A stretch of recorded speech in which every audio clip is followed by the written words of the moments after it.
ಹುಬ್ಬಳ್ಳಿ ಧಾರವಾಡ 74 ವಿಧಾನಸಭಾ ಕ್ಷೇತ್ರದಲ್ಲಿ ಬರುವಂಥ ತಾರೇಹಾಳ ಗ್ರಾಮದಲ್ಲಿ ಹೋದ ವರ್ಷ ಮಳೆಗಾಲದಲ್ಲಿ ಕರೆಂಟ್ ಒಂದು ಶಾಕಿಲಿಂದ ಅದ ಕರೆಂಟಿನ ವೈರ್ ದೊಡ್ಡ ಮಳೆಗೆ ಕರೆಂಟಿನ ವೈರ್ ಬಿದ್ದ ಅಲ್ಲಿ ಒಂದು 5 ರಿಂದ 6 ದನಗಳು ಅಂದ್ರೆ ಆಕಳುಗಳು ಮತ್ತು ಎಮ್ಮಿಗಳು ನಮ್ಮ ತಾರೇಹಾಳ ಗ್ರಾಮದ ಬಡ ರೈತರು ಎಲ್ಲರೂ ಬಡ ರೈತರು ಹಸುಗಳು ಮತ್ತು ಎಮ್ಮೆಗಳು ಸತ್ತಿದ್ದರಿಂದ ನಮ್ಮ ದೀಪಕ್ ಚುಂಚುರೆ ಸರ್ ಅವತ್ತಿನಿಂದ ಇವತ್ತಿನವರೆಗೂ ಅಧಿಕಾರಿಗಳನ್ನ ಮತ್ತು ಅಲ್ಲಿ ಆಯ್ಕೆಯಾದಂಥ ಅಧ್ಯಕ್ಷರನ್ನ ಅವರ ಒಂದು ನಾಯಕತ್ವದಲ್ಲಿ ಇವತ್ತು ನಮ್ಮ ಬಡ ರೈತರಿಗೆ ಒಂದು ಉಪಜೀವನ ಮಾಡಲಿಕ್ಕೆ ಒಳ್ಳೆಯದಾಗಲಿ ಅಂತ ಒಂದು ಉದ್ದೇಶ ಇಟ್ಟುಕೊಂಡು ನಮ್ಮ ದೀಪಕ್ ಚುಂಚುರೆ ಸಾಹೇಬರು ಎಲ್ಲ ರೈತರಿಗೆ ಒಳ್ಳೆಯದಾಗಲಿ ಅಂತೇಳಿ ಇವತ್ತು ಒಂದು ಆಕಳಿಗೆ 50,000 ರೂಪಾಯಿ ಅಂತ ಎಲ್ಲ ರೈತರಿಗೆ ಇವತ್ತು ಚೆಕ್ಕನ್ನು ಅಧಿಕಾರಿಗಳ ಕಡೆಯಿಂದ ಕೊಡಿಸಿ ನಮ್ಮ ರೈತರಿಗೆ ಖುಷಿಯಾಗುವಂಥ ಕೆಲಸ ಮಾಡಿದ್ದಾರೆ.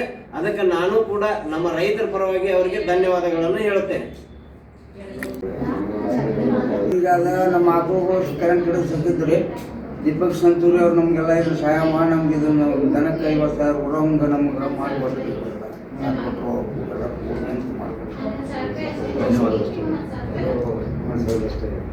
ಜೋರು ಮಾತಾಡೋ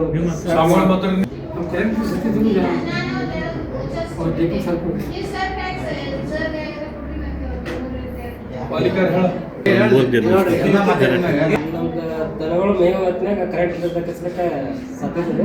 ಹಿಂಗಾಗಿ ದೀಪಕ್ ಸಂಚೂರಿ ಸರ್ ಮುಂದೆ ನಿಂತ ನಮ್ಮ ಕಾರ್ಪೊರೇಟ್ ಸರ್ ನಿಂತ ಮುಂದೆ ನಿಂತು ಓಡಾಡಿ ನಮ್ಗೆ ಹಣ ಸಹಾಯ ಅಂತ ಮಾಡಿಕೊಟ್ಟಾರೆ. ಅವ್ರಿಗೆ ತುಂಬ ಧನ್ಯವಾದಗಳು. ನಮ್ಮ ತಾರೇಹಾಳ ಗೊಬ್ಬರು